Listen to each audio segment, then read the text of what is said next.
இன்னைக்கு பார்க்க போகிறது நம்ம குழந்தைங்களுக்கு அடிக்கடி சளி பிடிக்குது. அதை வந்து நம்ம இயற்கை விதி மூலிமா எப்படி சரி பண்ணுறதுன்னு நம்ம இன்றைக்கி பார்க்கலாம். அதுக்கு என்னென்ன பொருட்கள் தேவையான பொருட்கள்னால் துளசி இலை, இது எல்லாருக்குமே தெரியும்.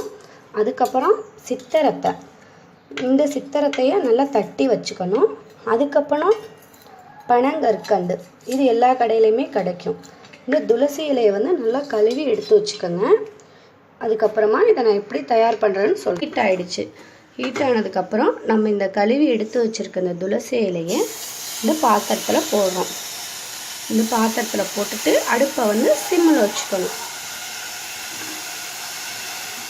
சிம்மில் வச்சுட்டு நம்ம கழுவி எடுத்து வச்சுருக்கையில நல்லா வதங்கினோன்னே அந்த கலர் வந்து மெல்ட் ஆயிரும். நல்லா க்ரீனாக இருக்கிற அந்த இலை வந்து வதங்கினோன்னே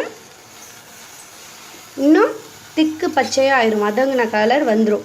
இதை வந்து நல்லா நம்ம வந்து இந்த பாத்திரத்தில் போட்டு அடுப்பை சிம்மில் வச்சு நல்லா வதக்கணும். சிம்மிலே வச்சு நல்லா வதங்க விடணும். இது இப்போ பார்த்துட்ருக்கீங்களா, நல்லா வதங்குறதுக்கப்புறம் வந்து நம்ம இந்த நல்லா தட்டி வச்சுருக்க அந்த சித்தரத்தையை போட்டாச்சு. இந்த சித்தரத்தை வந்து இதோட சேர்ந்து இது ஹீட் ஆகும். ஹீட் ஆனதுக்கப்புறம் அப்படியே கிண்டிக்கிட்டே இருங்க. அடுப்பு வந்து ஹையில் வைக்கக்கூடாது, சிம்மில் தான் வைக்கணும். இது வந்து பயப்படாமல் எல்லா குழந்தைங்கனாலும் நம்ம இந்த துளசி இலையை பயம் இல்லாமல் கொடுக்கலாம். இது நல்லா இப்போ வந்து கலர் வதங்கிருச்சு, இது உங்களுக்கே தெரியுது. அதுக்கப்புறமா நம்ம எடுத்து வச்சுருக்க பனங்கற்கண்டு, இந்த பனங்கற்கண்டையும் இது கூட சேர்த்துட்டு இதையும் நல்லா வதக்கணும். இந்த பனங்கற்கண்டு வந்து பொதுவாக சளிக்கே நல்லது. அதுவும் இதோட சேர்த்து குழந்தைங்களுக்கு கொடுத்தா ரொம்ப நல்லது. இது வந்து பனங்கற்கண்டு போட்டோன்னா பிடிக்கும். அடுப்பை மட்டும் நம்ம ஹையில் வச்சிடக்கூடாது. அதுக்கப்புறம் அரை செம்பு தண்ணீர் விட்டு இப்போ அடுப்பை வந்து ஹையில் வச்சிடணும்.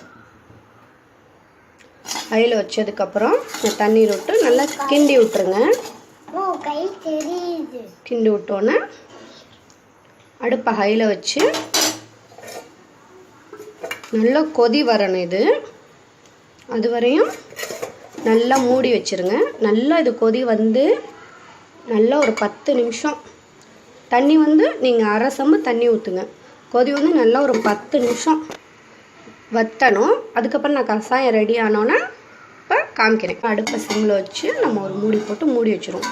இதை நம்ம இப்போ 5 நிமிஷம் கழித்து பார்ப்போம் கஷாயம் எப்படி இருக்குன்னு. இது நல்லா கஷாயம் வர வரையும் நல்லா சிம்மில் வச்சு மூடி வச்சிடும் கொடுக்கலாம். இதனால் எந்த சைடு எஃபெக்டும் கிடையாது.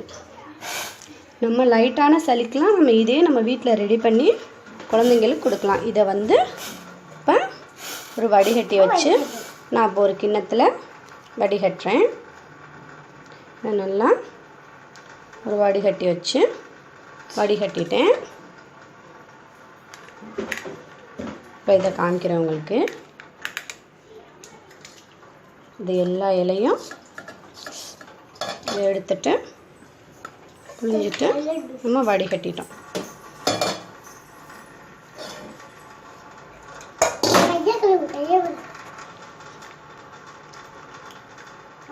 இது வந்து இப்போ ரெடி ஆகிட்டுருக்கு.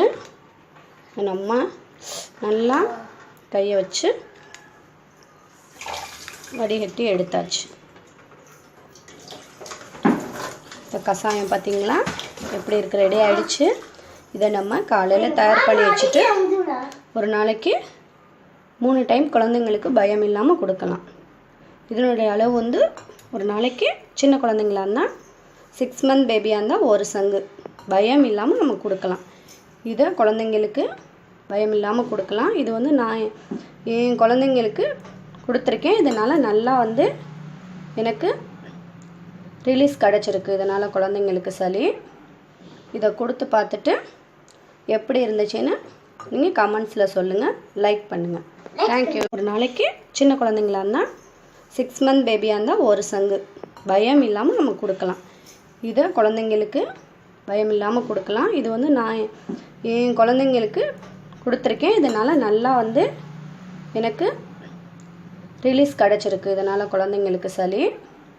இதை கொடுத்து பார்த்துட்டு எப்படி இருந்துச்சுன்னு நீங்கள் கமெண்ட்ஸில் சொல்லுங்கள்.